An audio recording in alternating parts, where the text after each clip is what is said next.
வாசகம். கடவுளின் பணியாளரான மோசேயின் பாடலையும் ஆட்டுக்குட்டியின் பாடலையும் பாடிக்கொண்டிருந்தார்கள். திருத்துதர் யோவான் எழுதிய திருவெளிப்பாட்டிலிருந்து வாசகம். அதிகாரம் 15, இறைவசனங்கள் 1 முதல் 4.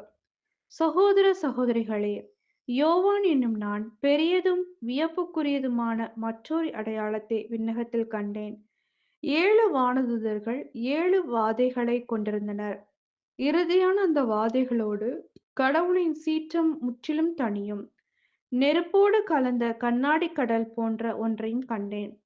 தொடர்ந்து விலங்கின் மீதும் அதன் சிலை மீதும் எண்ணால் குறிக்கப்பெற்ற அந்த ஆள் மீதும் வெற்றி பெற்றவர்கள் கடவுள் கொடுத்திருந்த யாழ்களை ஏந்திய வண்ணம் கண்ணாடிக் கடல் அருகே நின்று கொண்டிருக்கக் கண்டேன்.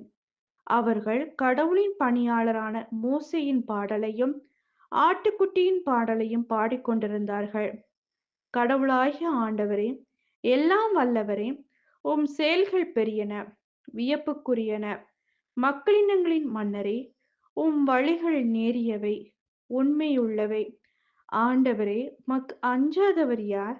உமது பெயரைப் போற்றிப் புகழாதார் யார்? நீர் ஒருவரே தூயவர். எல்லா மக்களினங்களும் உம் திருமுன் வந்து வணங்கும். ஏனெனில் உம் நீதிச் செயல்கள் வெளிப்படையாயின. இது ஆண்டவரின் அருள்வாக்கு.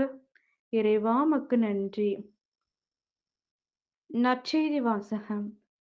என் பெயரின் பொருட்டு எல்லாரும் உங்களை வெறுப்பார்கள். இருப்பினும் உங்கள் தலைமுடி ஒன்று கூட விழவே விழாது. லூக்கா எழுதிய தூய நற்செய்தியிலிருந்து வாசகம். அதிகாரம் 21, இறைவசனங்கள் 12 முதல் 19. அக்காலத்தில் இயேசு தம் சீடர்களுக்கு கூறியது: அனைத்தும் நடந்தேறும் முன் அவர்கள் உங்களை பிடித்து துன்புறுத்துவார்கள். தொழுகை கூடங்களுக்கு கொண்டு செல்வார்கள். சிறையில் அடைப்பார்கள். என் பெயரின் பொருட்டு அரசரிடமும் ஆளுநரிடமும் இழுத்துச் செல்வார்கள். எனக்கு சான்று பகர இவை உங்களுக்கு வாய்ப்பளிக்கும். அப்போது என்ன பதில் அளிப்பது என முன்னதாகவே நீங்கள் கவலைப்பட வேண்டாம். இதை உங்கள் மனத்தில் வைத்துக் கொள்ளுங்கள். ஏனெனில் நானே உங்களுக்கு நாவன்மையும் ஞானத்தையும் கொடுப்பேன். உங்கள் எதிரிகள் எவராலும் உங்களை எதிர்த்து நிற்கவும் எதிர்த்து பேசவும் முடியாது.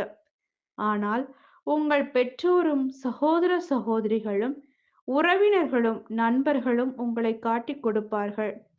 உங்களுள் சிலரை கொல்வார்கள். என் பெயரின் பொருட்டு எல்லாரும் உங்களை வெறுப்பார்கள். இருப்பினும் உங்கள் தலைமுடி ஒன்று கூட விழவே விழாது. நீங்கள் மன உறுதியோடு இருந்து உங்கள் வாழ்வை காத்துக் கொள்ளுங்கள்.